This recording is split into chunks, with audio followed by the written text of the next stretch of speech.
নজিরবিহীন পাহাড়ি ঢলে ধ্বংসস্তূপ নেপালের ৩ জেলা, বাড়ছে লাশের মিছিল। এখন পর্যন্ত ২৭০ মরদেহ উদ্ধার। ২৮ দেশের প্রায় ১৫০০ পর্যটক নিখোঁজ।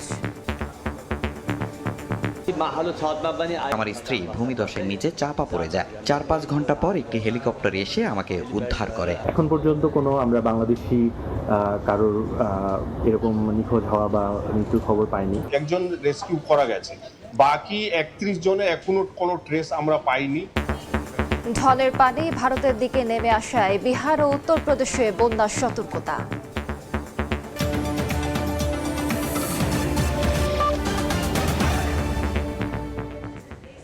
আন্তর্জাতিক সময়ের সঙ্গে আছি আমি আলিশা ইসলাম। নজিরবিহীন পাহাড়ি ঢলে ধ্বংসস্তূপে পরিণত হয়েছে রসুয়া সহ নেপালের ৩ জেলা। বেড়ে চলেছে লাশের মিছিল। এখন পর্যন্ত উদ্ধার করা হয়েছে নারী শিশু সহ ২৭০ জনের মরদেহ। নিখোঁজ আছেন ২৮ দেশের প্রায় ১৫০০ পর্যটক। নেপাল তিব্বত সীমান্ত এলাকায় উদ্ধার কাজ চললেও বিস্তীর্ণ জনপদ কাদা মাটি আর পাথরে চাপা পড়ায় উদ্ধারকারীদের হিমশিম অবস্থা। এ অবস্থায় সহযোগিতার হাত বাড়িয়ে দিয়েছে যুক্তরাষ্ট্র, ভারত, পাকিস্তান, বাংলাদেশ সহ বিভিন্ন দেশ।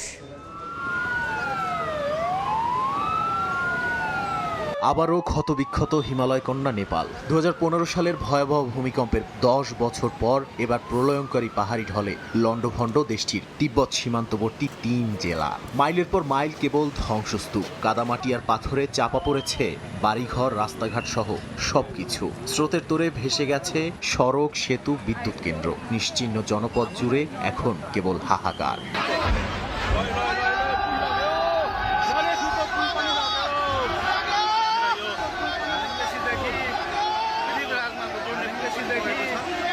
নেপালের ভুটেগসি ত্রিশুলি নদী হয়ে ভয়াবহ এই আকস্মিক বন্যা আঘাত হানে তিব্বত সীমান্তবর্তী এলাকায়। রসুয়া ও নুয়াকোট সহ সবচেয়ে ক্ষতিগ্রস্ত জেলাগুলোতে পানির স্রোতের সঙ্গে নেমে আসে বিপুল পরিমাণে কাদা, পাথর সহ ধ্বংসাবশেষ। নেপালের জাতীয় দুর্যোগ ঝুঁকি হ্রাস ও ব্যবস্থাপনা কর্তৃপক্ষ বলছে, কিছুক্ষণ পরপরই নতুন মরদেহ উদ্ধার করা হচ্ছে। নিখোঁজও আছেন শত শত মানুষ। এখন পর্যন্ত কোনো আমরা বাংলাদেশি কারোর এরকম নিখোঁজ হওয়া বা মৃত্যুর খবর পাইনি। ধ্বংসের মাত্রা এতটাই ভয়াবহ যে বহু এলাকায় এখনো পৌঁছানো যাচ্ছে না। বিদ্যুৎ নেই, সড়ক যোগাযোগ বিচ্ছিন্ন, নেই ইন্টারনেটও। কোথাও পুরো গ্রামই পানির স্রোতে নিশ্চিহ্ন হয়ে গেছে। নেপালি সেনাবাহিনীর প্রায় ২০০০ সদস্য স্থল ও আকাশপথে উদ্ধার অভিযানে অংশ নিয়েছে। হেলিকপ্টারে চলছে আটকে পড়াদের উদ্ধার ও ত্রাণ পৌঁছানোর কাজ। মানুষের প্রাণহানির পাশাপাশি ব্যাপক সম্পদহানি হয়েছে। ত্রিশুলি বাজার পুরোপুরি ভেসে গেছে। বেত্রাবতী বাজার, ঢুঙ্গে ও দেবীঘাট বাজারও নদীর স্রোতে নিশ্চিহ্ন হয়ে গেছে। এখন সেখানে মাত্র ৪ থেকে ৫টি বাড়ি টিকে আছে। প্রথম দিকেই দুর্যোগের পেছনে ভূমিকম্পকে দায়ী করা হলেও পরে অবশ্য তথ্য সংশোধন করা হয়। যুক্তরাষ্ট্রের ভূতাত্ত্বিক জরিপ সংস্থা USGS জানিয়েছে, কোনো ভূমিকম্প হয়নি। হিমবাহের একটি বিশাল অংশ ধসে পড়া এবং এর সঙ্গে নেমে আসা পাথর, কাদা ও ধ্বংসাবশেষ থেকেই সৃষ্টি হয় এই বিপর্যয়কর পাহাড়ি ঢল। ভয়াবহ এই মানবিক বিপর্যয় নেপালের পাশে দাঁড়িয়েছে আন্তর্জাতিক সম্প্রদায়। যুক্তরাষ্ট্র জরুরি সহায়তার জন্য $৫ লাখ দেয়ার ঘোষণা দিয়েছে। ভারত পাঠিয়েছে ১০ টন ত্রাণ সামগ্রী। চীনও সীমান্তের দুর্গত এলাকায় উদ্ধার ও ত্রাণ তৎপরতা জোরদার করেছে। ইউরোপীয় ইউনিয়ন, যুক্তরাজ্য, কানাডা, পাকিস্তান, বাংলাদেশ সহ আরও কয়েকটি দেশ সহায়তার আশ্বাস দিয়েছে। জাতিসংঘ জরুরি চিকিৎসা সরঞ্জাম ও প্রয়োজনীয় সামগ্রী পাঠানোর কথা জানিয়েছে। এদিকে ত্রিশুলি নদীর পানি গান্ডাক নদী হয়ে ভারতের দিকে নেমে আসায় বিহার ও উত্তরপ্রদেশের সীমান্তবর্তী এলাকাগুলোতে বন্যা সতর্কতা জারি করা হয়েছে। নাদিম মারজান, সময় সংবাদ। নেপালের পাহাড়ি ঢল ও ভূমিধসে ক্ষয়ক্ষতি নিয়ে আলোচনার জন্য স্টুডিওতে আছেন সহকর্মী রায়হানুল রানা। যাচ্ছি তার কাছে। রানা, আপনাকে স্বাগত। রানা, আমরা যেমনটি জানি যে নেপালে পাহাড় ধসের কারণে অনেক মানুষ মারা যাচ্ছে এবং যে মুহূর্তে আমরা কথা বলছি সেই মুহূর্তেও চলছে উদ্ধার তৎপরতা। আপনার কাছে এনে সবশেষ কি তথ্য আছে আমাদেরকে জানাবেন? আলিশা, প্রকৃতির কাছে আমরা যে অসহায় তার একটি প্রমাণ এই নেপালের পাহাড়ি ঢল। আপনি দেখেছেন যে নজিরবিহীন একটি ঢলের মুখোমুখি হয়েছে বিশ্বের বিভিন্ন দেশের মানুষ, কারণ তারা সে সময় নেপালে অবস্থান করছিলেন। এর মধ্যে লাশের সারি আমরা দেখছি, প্রতিনিয়ত বাড়ছে লাশের সংখ্যাও। আমরা সেসব বিষয় নিয়ে আলোচনা করব। তার আগে নেপালে আমাদের একজন আছেন, আমরা তার সাথে একটু কথা বলতে চাই, পরিবেশ কর্মী আহসান রনি। তার সঙ্গে একটু সরাসরি কথা বলতে চাই। রনি, যদি বলি যে নেপালের এই পরিস্থিতি, সেই পরিস্থিতি মোকাবেলায় নেপাল সরকারের পদক্ষেপ যদি আমাদেরকে একটু সংক্ষেপে জানাতেন, তারা আসলে কী ধরনের পদক্ষেপ নিয়েছে? Thank you. নেপাল এই গতকাল ঘটনার পর থেকেই নেপাল সরকারের পক্ষ থেকেই আসলে মেইন উদ্যোগগুলো নেওয়া হয়েছে, কারণ এমন দুর্গম জায়গাগুলোতে আসলে বিষয়ে এই বন্যার ঘটনা ঘটেছে যেখানে আসলে সাধারণ জনগণ বা ইভেন যারা পরিবেশ কর্মী আছে, দুর্যোগ নিয়ে কাজ করেন, তারাও কিন্তু পৌঁছাতে পারবেন। তো সেই জন্য সরকারের পক্ষ থেকে প্রত্যেকটা ডিভিশন আলাদা করে দেওয়া হয়েছে। এখানে মেডিকেল ডিভিশন আলাদা আছে, বিভিন্ন প্রতিষ্ঠান যারা দেখা গেল মেডিকেল নিয়ে কাজ করে তারা সরকারের ওই পার্টে যোগাযোগ করতে বলা হয়েছে। আরেকটা বিষয় বলা হচ্ছে যে মেইনলি রিলিফের থেকে মেইনলি আর্থিক সহায়তা যদি সরকারকে প্রদান করা হয়, তো সরকারের পক্ষ থেকে এই বিষয়গুলো সার্কুলেট করা হচ্ছে। সরকার দুটো অনলাইন ট্রানজেকশন কিউআর কোডও সার্কুলেট করে দিয়েছে, সেখানের মাধ্যমেও জনগণ সাহায্য সহযোগিতা পাঠাতে পারছে। আদার দেন দ্যাট প্রত্যেকটা বিষয়ে সরকার আলাদা আলাদা ডিভিশন তৈরি করে দিয়েছে, তৈরি করে সেইভাবে মূলত তাদের যে বিভিন্ন দিক থেকে যে সাপোর্ট গুলো আসছে সেইগুলোকে তারা সার্কুলেট করছে। আরেকটা বিষয় একটু জানাবেন, তা হলো যে আমরা অনেকটাই নিশ্চিত যে বাংলাদেশি কেউ সেখানে আটকা পড়েনি। তারপরে এমন কোনো তথ্য কি আপনার কাছে আছে কিনা, বাংলাদেশি কোনো কেউ আটকা পড়েছে বা নিখোঁজ হয়েছে, এরকম কোনো তথ্য আপনার কাছে আছে কিনা? আমাদের কাছেও এরকম কোনো ইনফরমেশন আসেনি, তবে এখনো বলা হচ্ছে যে প্রায় 100-র উপরে মানুষজন নিখোঁজ, যাদের পরিচয় এখনো জানা যায়নি। আবার এখানে অনেক যারা রেজিস্টার্ড, গভর্নমেন্টের কাছে রেজিস্ট্রেশন করে ওই এরিয়াতে গিয়েছেন, তাদের কথা জানা গিয়েছে বা তাদের লিস্টটা এসছে সরকারের কাছে, কিন্তু অনেক ক্ষেত্রে দেখা যায় যে অনেকেই ওইভাবে প্রপার রেজিস্ট্রেশন ছাড়াও ওই এরিয়াতে ট্রেকিং করতে চলে যান। তো সেই ক্ষেত্রে কেউ আছে কিনা এখনো বলা যাচ্ছে না, তবে এখন পর্যন্ত কোনো এরকম ঘটনা শোনা যায়নি যে বাংলাদেশি কেউ আটকা পড়েছে।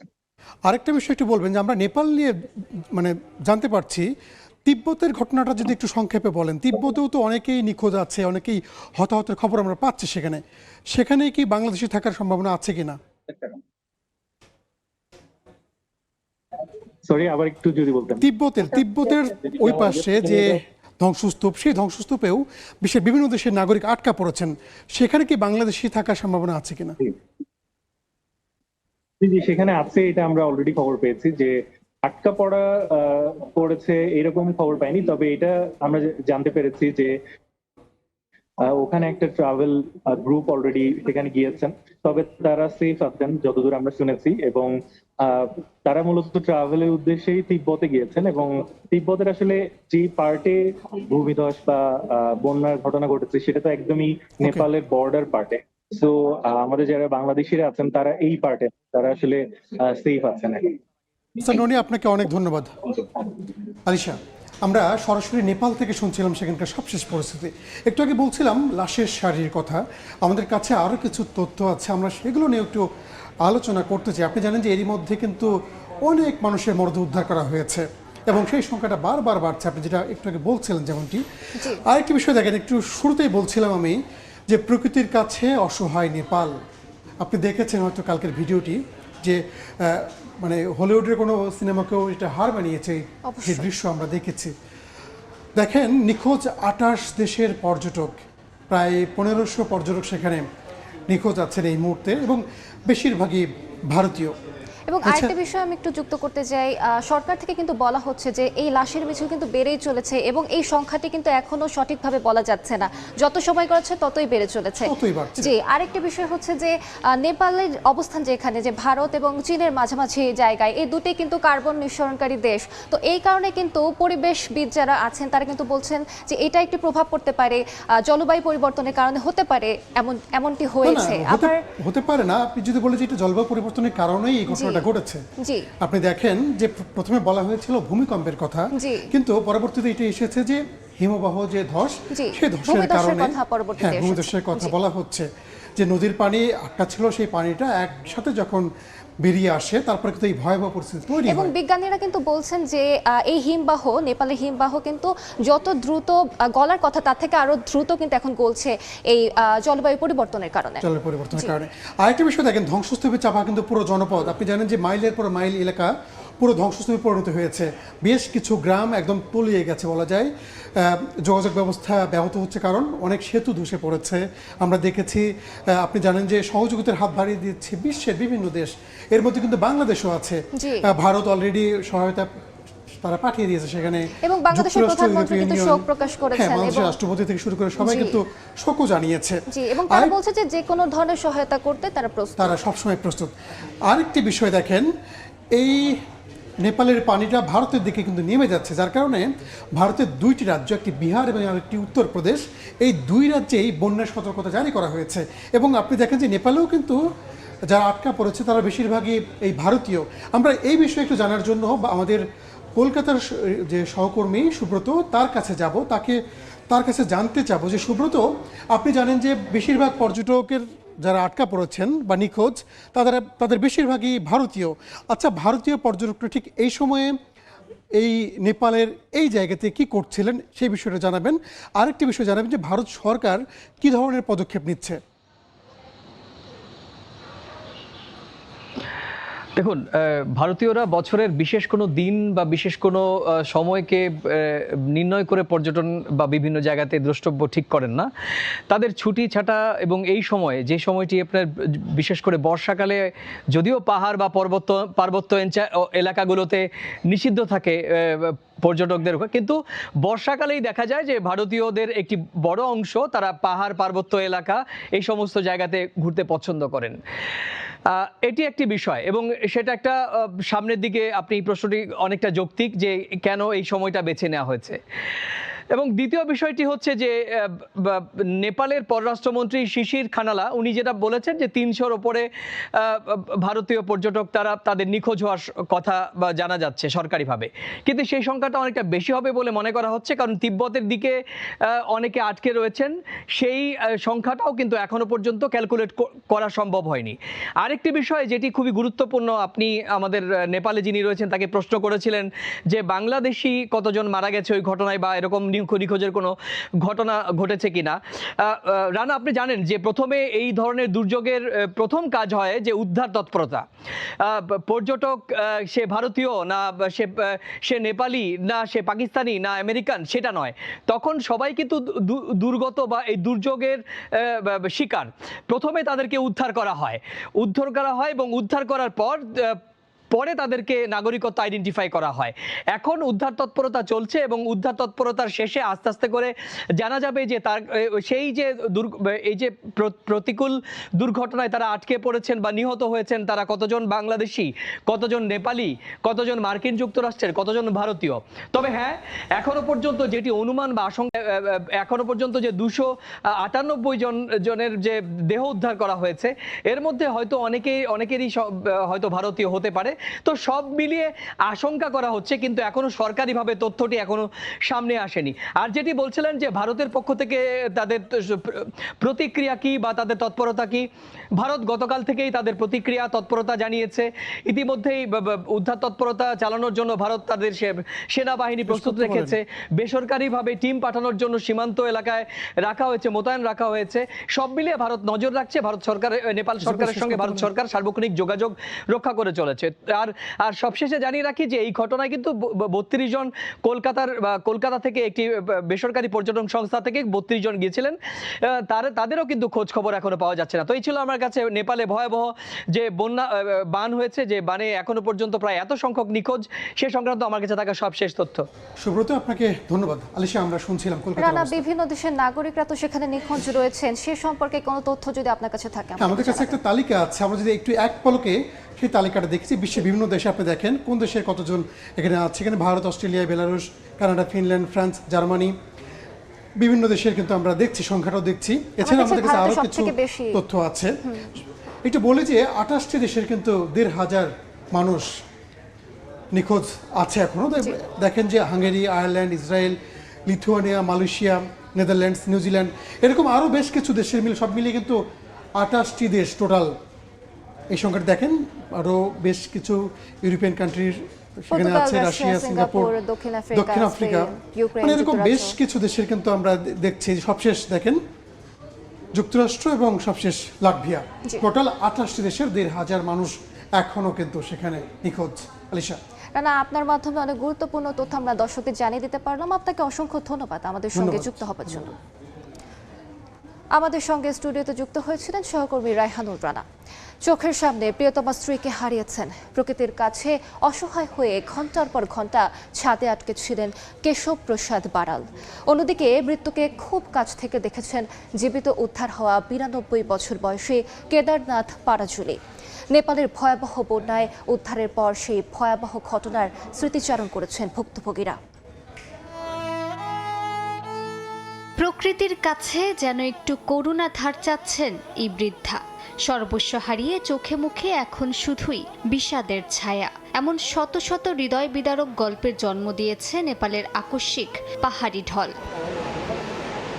বন্যার পানি দ্রুত বাড়তে থাকায় ঘরের ছাদে আশ্রয় নিয়েছিলেন কেশব প্রসাদ বারাল, কিন্তু পানির স্রোত এতটাই ভয়াবহ ছিল যে তার ঘরের ওপরের তলাও তলিয়ে যায়। এর মধ্যেই কাদার নিচে চাপা পড়েন তার স্ত্রী। ছাদে আটকে থাকা বারাল প্রায় 4 থেকে 5 ঘন্টা পর হেলিকপ্টারে উদ্ধার হন। বেঁচে ফিরলেও স্ত্রীকে হারানোর শোক কাটিয়ে ওঠার সুযোগ নেই তার। ভয়াবহ সেই মুহূর্তের কথা বলতে গিয়ে এখনো আতঙ্ক আর অসহায়ত্বের কথা উঠে আসে তার কণ্ঠে। আমি ছাদে ছিলাম, তখন বন্যার পানি প্রায় ছাদ পর্যন্ত পৌঁছে যায়। প্রায় 1 ঘন্টা পর পানি কিছুটা কমে আসে। এরই মধ্যে আমার স্ত্রী ভূমিধসের নিচে চাপা পড়ে যায়। 4-5 ঘন্টা পর একটি হেলিকপ্টার এসে আমাকে উদ্ধার করে। একই রকম ভয়াবহ অভিজ্ঞতার মুখোমুখি হন 92 বছর বয়সী কেদারনাথ পারাজুলি। বন্যার পানি নেমে যাওয়ার পরও ঘরের মেঝে ভরেছিল কাদায়, ফলে নিজের থাকার জায়গায় ফিরে যাওয়ার কোনো উপায় ছিল না তার। শেষ পর্যন্ত উদ্ধার করে তাকে নিরাপদে সরিয়ে নেওয়া হয়। আমরা উপরের তলায় ছিলাম, বন্যার পানি উঠে পুরো তলাটি ডুবে যায়, ঘরের মেঝে কাদায় ভরে যায়। খুব কাছেই আমার বাসা ছিল, কিন্তু কাদার কারণে আমি সেখানে যেতে পারিনি। শুধু বারাল কিংবা পারাজুলি নন, এ দুর্যোগে বেঁচে যাওয়া আরও অনেক মানুষ এখন আশ্রয় নিয়েছেন নিরাপদ স্থানে। স্থানীয়দের দাবি, ত্রিশুলি বাজার সহ নদীর পাশের কয়েকটি এলাকা প্রায় পুরোপুরি নিশ্চিহ্ন হয়ে গেছে। বন্যার আগে মানুষকে সতর্ক করা হলেও আকস্মিক পানির তোড়ে অনেকেই ঘর থেকে প্রয়োজনীয় জিনিসপত্র সরিয়ে নেয়ার সুযোগ পাননি। এমন ভয়াবহ স্মৃতি হয়তো কখনোই ভুলে যেতে পারবেন না এই ভুক্তভোগীরা। মালিহা সুহরওয়ার্দী, সময় সংবাদ। আন্তর্জাতিক সময় আরও থাকছে। নতুন অর্থনৈতিক নিষেধাজ্ঞা দিয়ে যুক্তরাষ্ট্রের কোনো উদ্দেশ্যই হাসিল হবে না, দাবি ইরানের প্রেসিডেন্টের। তেহরানের সঙ্গে সমঝোতায় তাড়াহুড়ো চান না ট্রাম্প। হিমবাহ ধস এবং রাবিশ জমে ভুটেকোশি নদীর উজানে তৈরি হয় একটি কৃত্রিম লেক। আটকে যায় বিপুল পরিমাণ পানি, পরে সেই বাঁধ ভেঙে নেমে আসে ভয়াবহ ঢল। ভেসে যায় নেপাল তিব্বত সীমান্তের জনপদ, সড়ক, সেতু ও অবকাঠামো। কিন্তু প্রশ্ন উঠছে, বিপজ্জনক পাহাড়ি পথে কেন ছিল এত পর্যটক? যে মৃত্যু ফাঁদের আন্দাজ করতে ব্যর্থ হয়েছে নেপালের রসুয়া অঞ্চলের বাসিন্দারা। ভয়াবহ বন্যার শুরুটা হয় সীমান্তের ওপারে তিব্বত থেকে। প্রাথমিক প্রযুক্তিগত মূল্যায়ন বলছে বরফ ধস এবং রাবিশ জমে নদীতে তৈরি হয় একটি কৃত্রিম লেক। যেখানে পানি নিচে গড়িয়ে চলে আসার কথা ছিল, সেখানে রাবিশ ও বরফের কারণে পানির প্রবাহ বন্ধ হয়ে যায়। এতে করে নদীর উপরিভাগে জমতে থাকে পানি। বুধবার সকাল 9টার দিকে বাঁধ ভেঙে গেলে বরফ, পাথর, কাদা ও পানির সঙ্গে সেই ঢল ঢুকে পড়ে ভুটেকোশি নদীতে। এরপর প্রায় 10 ঘন্টায় বন্যার স্রোত ভুটেকোশি থেকে ত্রিশুলি হয়ে নারায়ণী নদীর দিকে ছড়িয়ে পড়ে। পথে ধ্বংস হয় ঘরবাড়ি, সেতু, সড়ক ও বিদ্যুৎ অবকাঠামো। প্রাথমিক হিসাব বলছে দেবঘাট এলাকা দিয়ে অতিরিক্ত প্রায় 2 কোটি ঘনমিটার পানি প্রবাহিত হয়। উষ্ণায়নের কারণে হিমবাহ দ্রুত গলে যাওয়ায় এ ধরনের হিমবাহ সম্পর্কিত বিপদের ঝুঁকি বাড়ছে, এমন সতর্কতাও দিয়েছেন বিশেষজ্ঞরা। কিন্তু এত মানুষ সেখানে ছিলেন কেন? কারণ রসুয়া শুধু দুর্গম পাহাড়ি এলাকা নয়, এটি তিব্বতের কৈলাস মানস সরোবর যাত্রার গুরুত্বপূর্ণ স্থলপথ। নিখোঁজ পর্যটকদের বেশিরভাগই তিব্বতের কৈলাস মানস সরোবরের উদ্দেশ্যে যাচ্ছিলেন। নিখোঁজদের মধ্যে ভারতীয়, মালয়েশীয়, ব্রিটিশ ও দক্ষিণ আফ্রিকান রয়েছেন। এছাড়া যুক্তরাষ্ট্র, অস্ট্রেলিয়া ও নেদারল্যান্ডসের নাগরিকও রয়েছেন। রাসুয়া অঞ্চলটি লাংটাং ন্যাশনাল পার্ক ও পবিত্র গোসাইকুণ্ড হ্রদে যাওয়ারও গুরুত্বপূর্ণ প্রবেশপথ। রাখি বন্ধন উৎসবকে ঘিরে এই সময় সেখানে ভিড় করেন বহু তীর্থযাত্রী। মালিহা সুহরওয়ার্দী, সময় সংবাদ। দেখছেন, অর্থনৈতিক নিষেধাজ্ঞা দিয়ে যুক্তরাষ্ট্র কোনো লক্ষ্যই অর্জন করতে পারবে না বলে সাফ জানিয়ে দিয়েছেন ইরানের প্রেসিডেন্ট মাসুদ পেজেশকিয়ান। নিষেধাজ্ঞার পক্ষে অবস্থান নিয়ে ইসরায়েলের প্রধানমন্ত্রী বেনিয়ামিন নেতানিয়াহু যুক্তরাষ্ট্রের প্রশংসা করেছেন। এদিকে মার্কিন প্রেসিডেন্ট ডোনাল্ড ট্রাম্প বলেছেন, যুদ্ধবন্ধে তেহরানের সঙ্গে আলোচনার ক্ষেত্রে তাড়াহুড়ো করছেন না তিনি। অন্যদিকে হরমুজ প্রণালীর নিয়ন্ত্রণ ও যুদ্ধবন্ধে মধ্যস্থতার চেষ্টায় চলছে নানা তৎপরতা।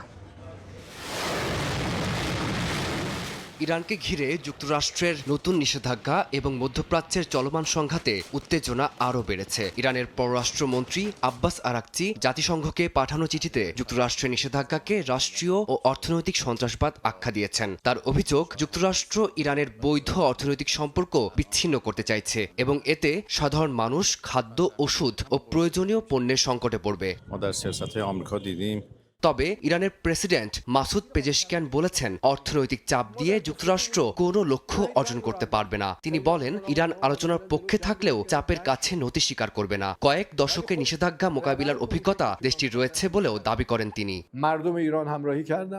অন্যদিকে যুক্তরাষ্ট্রের পদক্ষেপকে স্বাগত জানিয়েছে ইসরায়েল। দেশটির প্রধানমন্ত্রী বেনিয়ামিন নেতানিয়াহু বলেছেন, ইরানের বর্তমান নেতৃত্বের সঙ্গে কূটনৈতিক সমঝোতা সম্ভব নয়। তিনি দাবি করেন, ট্রাম্প প্রশাসনের নতুন অর্থনৈতিক অবরোধ ইরানের ওপর আরও চাপ বাড়াবে। ইরানের সঙ্গে আলোচনার বিষয়ে যুক্তরাষ্ট্রের প্রেসিডেন্ট ডোনাল্ড ট্রাম্প আল জাজিরাকে দেওয়া সাক্ষাৎকারে জানান, তেহরানের সঙ্গে সমঝোতার জন্য তিনি কোনো তাড়াহুড়া করছেন না। এদিকে হরমুজ প্রণালীর পরিস্থিতি নিয়ে চলছে পাল্টাপাল্টি অবস্থান। ইরান বলছে, যুক্তরাষ্ট্রের সঙ্গে সমঝোতা না হলে এই গুরুত্বপূর্ণ জলপথ পুরোপুরি খুলবে না। দেশটির রেভলিউশনারি গার্ডস জানিয়েছে, ইরানের অনুমতি ছাড়া কোনো জাহাজ এই পথ দিয়ে চলাচল করতে পারবে না।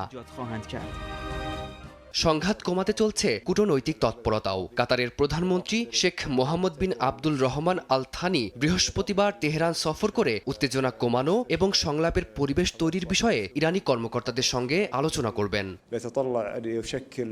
ফারদিন মাঝহার, সময় সংবাদ।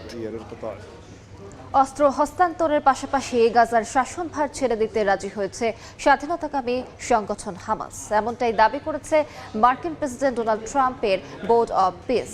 এরই মধ্যে ইসরায়েলি হামলায় উপত্যকাটিতে নিহত হয়েছেন অন্তত ৮ জন ফিলিস্তিনি। এদিকে গাজায় শান্তি ফেরাতে আন্তর্জাতিক স্থিতিশীলতা বাহিনী মোতায়েনের উদ্যোগ নিয়েছে যুক্তরাষ্ট্র। যুদ্ধবিরতির মধ্যেই গাজায় নিরাপত্তা নিশ্চিত করতে আন্তর্জাতিক বাহিনী মোতায়েনের তোড়জোড় চলছে, যার উদ্যোগ নিয়েছে খোদ যুক্তরাষ্ট্র। আন্তর্জাতিক এই বাহিনীতে হাজার হাজার সেনা দিতে প্রস্তাব দিয়েছে উগান্ডা, মরক্কো ও কাজাখস্তান। জাতিসংঘের নিরাপত্তা পরিষদের এক বৈঠকে এ তথ্য জানান মার্কিন রাষ্ট্রদূত মাইক ওয়ালটজ। নতুন এই বাহিনী গাজায় মোতায়েন হলে তাদের কাজ হবে নিরাপত্তা নিশ্চিত করা ও যুদ্ধবিরতি কার্যকর রাখতে সহায়তা করা। বাহিনীটির নেতৃত্বে রয়েছেন মার্কিন মেজর জেনারেল জ্যাসপার জেফার্স। তবে গাজায় এই বাহিনী মোতায়েনের পথ এখনো পুরোপুরি মসৃণ নয়। এর আগে সমাধান করতে হবে হামাসের নিরস্ত্রীকরণ এবং গাজা থেকে ইসরায়েলি সেনা প্রত্যাহারের মতো গুরুত্বপূর্ণ বিষয়। গাজার ভবিষ্যৎ শাসন ব্যবস্থা নিয়েও এসেছে নতুন পরিকল্পনা।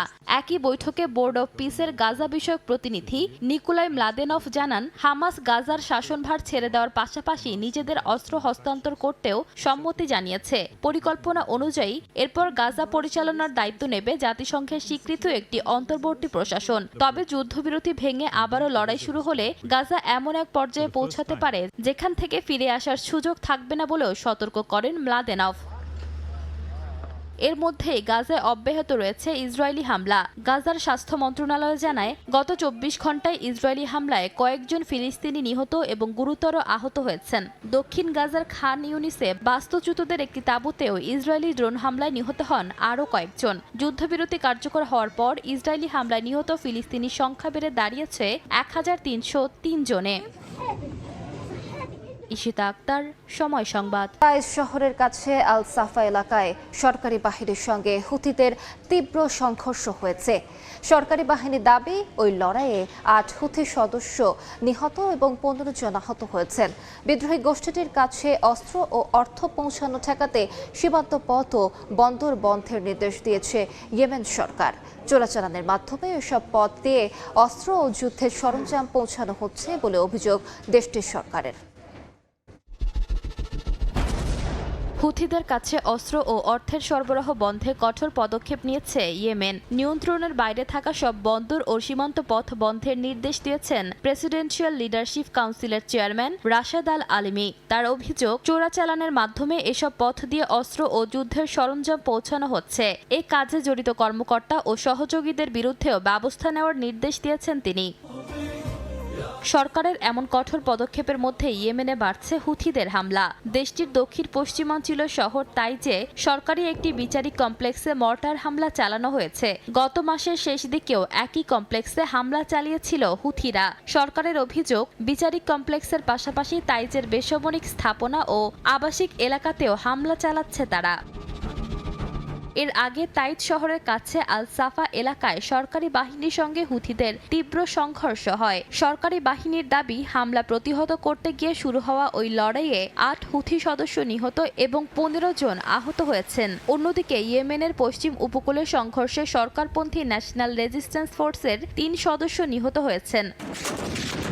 2014 সালে ইরান সমর্থিত হুথিরা ইয়েমেনের রাজধানী সানা সহ দেশের বড় একটি অংশ দখল করে নেয়। এরপর তাদের সঙ্গে সৌদি সমর্থিত ইয়েমেনের সরকারি বাহিনীর দীর্ঘ যুদ্ধ শুরু হয়। 2022 সালে সংঘর্ষ অনেকটা কমে আসলেও চলতি বছরের জুলাই থেকে দেশটির বিভিন্ন এলাকায় আবারও লড়াই শুরু হয়েছে। এমনকি লোহিত সাগরে ইসরায়েল এবং ইসরায়েলের সঙ্গে সম্পর্কিত জাহাজ লক্ষ্য করে ক্ষেপণাস্ত্র হামলা চালায় হুথিরা। ঈশিতা আক্তার, সময় সংবাদ। রাশিয়ার নিয়ন্ত্রিত লুহানস্ক অঞ্চলে একটি মিনিবাসে ইউক্রেনের হামলায় 9 জন নিহত হয়েছেন। এই ঘটনাটিকে ইউক্রেনের যুদ্ধাপরাধ বলছে ক্রেমলিন। জবাবে ইউক্রেনের রাজধানী কিয়েভে ভয়াবহ ব্যালিস্টিক মিসাইল হামলা চালিয়েছে পুতিন বাহিনী। মার্কিন প্রেসিডেন্ট ডোনাল্ড ট্রাম্প দাবি করেছেন, ইউক্রেন যুদ্ধ বন্ধে কাজ করছে যুক্তরাষ্ট্র। রাশিয়া ইউক্রেনের পাল্টাপাল্টি হামলার মধ্যে এবার লক্ষ্যবস্তু হল যাত্রীবাহী বাস। রাশিয়ার নিয়ন্ত্রিত লুহানস্ক অঞ্চলে একটি বাসে হামলার ঘটনায় নিহত হয়েছেন বেশ কয়েকজন। মস্কো এর জন্য সরাসরি ইউক্রেনকে দায়ী করে ঘটনাটিকে যুদ্ধাপরাধ হিসেবে আখ্যায়িত করেছে। রাশিয়ার একটি গুদামেও বড় ধরনের ড্রোন হামলা চালায় ইউক্রেন। একই রাতে নিঝুনি নভগোরোদের লুকোয়েলের একটি তেল শোধনাগারে হামলা হয় বলে জানিয়েছে কিয়েভ। রাশিয়ার দাবি, রাতভর ইউক্রেনের 426টি ড্রোন ভূপাতিত করেছে তাদের বিমান প্রতিরক্ষা ব্যবস্থা। জবাবে ইউক্রেনের রাজধানী কিয়েভে পরপর কয়েকটি ব্যালিস্টিক ক্ষেপণাস্ত্র নিক্ষেপ করেছে রাশিয়া। দেশটির অধিকাংশ এলাকায় বর্তমানে বিমান হামলার সতর্কতা জারি করা হয়েছে। এছাড়া ওডেসা ও জাপোরিঝিয়াতেও বিস্ফোরণের খবর পাওয়া গেছে। জাপোরিঝিয়ায় হামলায় কয়েকজন আহত হয়েছে বলে জানিয়েছেন স্থানীয় গভর্নর। হামলা পাল্টা হামলার মধ্যে যুদ্ধ বন্ধের চেষ্টায় মস্কোয় যান মার্কিন গোয়েন্দা প্রধান জন র্যাডক্লিফ। সেখানে রুশ গোয়েন্দা কর্মকর্তাদের সঙ্গে বৈঠক করেছেন তিনি। তবে বৈঠকে ইউক্রেন যুদ্ধ নিয়ে আলোচনা হয়েছে কিনা তা স্পষ্ট করেনি মস্কো। এদিকে র্যাডক্লিফের সফরকে রুটিন বললেও ট্রাম্পের দাবি, ইউক্রেন যুদ্ধ বন্ধে কাজ করছে যুক্তরাষ্ট্র। ঈশিতা আক্তার, সময় সংবাদ। তাপপ্রবাহের মধ্যে ভয়াবহ দাবানলে পড়ছে আলজেরিয়ার উত্তর পূর্বাঞ্চল। প্রাণ গেছে অন্তত 12 জনের। আগুনে দগ্ধ ও ধোঁয়ায় অসুস্থ হয়ে হাসপাতালে চিকিৎসা নিচ্ছেন 54 জন। তাদের মধ্যে 6 জনের অবস্থা আশঙ্কাজনক। জিজেল, বেজাইয়া ও তিজি উজু প্রদেশে ছড়িয়ে পড়েছে আগুন। স্থানীয় সময় বুধবার দেশ জুড়ে 154টি অগ্নিকাণ্ডের ঘটনা রেকর্ড করেছে সিভিল প্রোটেকশন দল।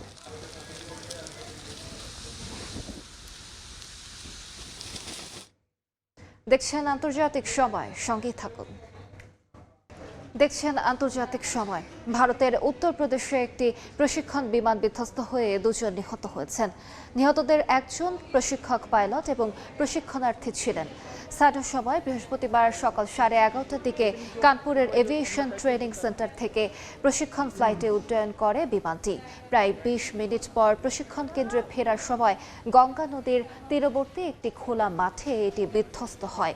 ঘটনাস্থলে পৌঁছে উদ্ধার অভিযান চালায় জরুরি সেবা ও উদ্ধারকারী দল। দুর্ঘটনার কারণ জানতে তদন্ত শুরু করেছে কর্তৃপক্ষ। দেখছেন আন্তর্জাতিক সময়, সঙ্গেই থাকুন। দেখছেন আন্তর্জাতিক সময়। জাপানের প্রখ্যাত অ্যাভাগার্ড শিল্পী ইয়াওই কুসামা মারা গেছেন। বৃহস্পতিবার তার মৃত্যুর খবর জানিয়েছে জাপানের কিয়োদো নিউজ এজেন্সি। মৃত্যুকালে ইয়াওই কুসামার বয়স হয়েছিল 97 বছর। বিন্দুর নকশা, কুমড়ার মোটিফ আর আয়নার মাধ্যমে তৈরি রহস্যময় ইনফিনিটি রুম এর জন্য বিশ্বজুড়ে পরিচিত ছিলেন তিনি। তার শিল্পকর্ম জীবিত নারী শিল্পীদের মধ্যে সবচেয়ে বেশি দামে বিক্রি হওয়া কাজগুলোর তালিকায় জায়গা করে নেয়। 2019 সালে হংকংয়ে তার একটি চিত্রকর্ম প্রায় $8 মিলিয়ন বিক্রি হয়ে আগের রেকর্ড ভেঙে দেয়। শৈশব থেকেই হ্যালুসিনেশনে দেখা আলো, বিন্দু ও ফুলকে দৃশ্যকে শিল্পে রূপ দেন কুসামা। 27 বছর বয়সে জাপান ছেড়ে নিউ ইয়র্কে গিয়ে দ্রুত পরিচিতি পান তিনি।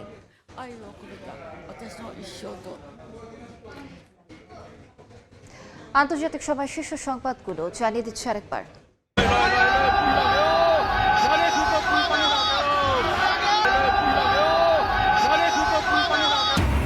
নজিরবিহীন পাহাড়ি ঢলে ধ্বংসস্তূপ নেপালের 3 জেলা, বাড়ছে লাশের মিছিল। 332 জনের মরদেহ উদ্ধার। 28 দেশের প্রায় 1,500 পর্যটক নিখোঁজ। নতুন অর্থনৈতিক নিষেধাজ্ঞা দিয়ে যুক্তরাষ্ট্রের কোনো উদ্দেশ্যই হাসিল হবে না, দাবি ইরানের প্রেসিডেন্টের। তেহরানের সঙ্গে সমঝোতায় তাড়াহুড়ো চান না ট্রাম্প। এবং তীব্র তাপপ্রবাহের মধ্যে ভয়াবহ দাবানলে পড়ছে আলজেরিয়ার উত্তর পূর্বাঞ্চল। প্রাণ গেছে অন্তত 12 জনের। দগ্ধ ও ধোঁয়ায় অসুস্থ হয়ে হাসপাতালে চিকিৎসাধীন 54 জন।